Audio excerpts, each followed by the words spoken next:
আমাদের আমিরে জামাত একদিন রাস্তা দিয়ে যেতেছেন, তো তিনি দেখলেন ওই যে ময়লার বাগারে লোকেরা ওখানে কাজ করতেছে, ওনার গাড়ি থামাও থামাও বলতে বলতে ড্রাইভাররা তো একটু জুসের মধ্যে থাকে, আমিরে জামাতের গাড়ি চালিয়ে কিছুক্ষণ চলে গেছে, গাড়ি ব্যাকে আনো, ব্যাকে আনার পরে উনি নামছেন, নাইমে গিয়া আসসালামু আলাইকুম, পাত্তা টাত্তা দেয় না, হুজুর আর কি, যে ভাই এদিকে আসেন না, একটু আপনার এদিকে আসেন না, তো তারা আর পাত্তা দেয় না। পরে উনি বললেন যে আমি একটু আপনাদের সাথে কথা বলতে চাই, আপনারা আসেন, একটু আপনার হাতটা ধুয়েন, আমি আপনাদের হাত ধুয়ে দিই।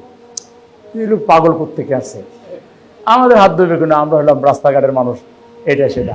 বলছে আপনি আমাদের সাথে নাটক করেন, ফাজলামি করতেছে, আল্লাহর কসম নাটক টাটক করতেছেন, আপনারা এত কষ্ট করতেছেন, আপনাদের একদিন আমি কি হাত ধুয়ে দিতে পারি না?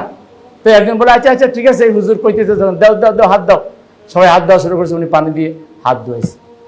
ওনার গাড়িতে খাবার ছিল, সেই খাবার থেকে সবাইকে তিনি খাবার দিয়েছেন, দিয়ে বললেন শোনেন, আপনারাও কিন্তু মানুষ, আপনারাও আল্লাহর বান্দা, আপনারা এই যে পরিশ্রম করে খান, এর মর্যাদা আল্লাহ আপনাদেরকে দিবেন।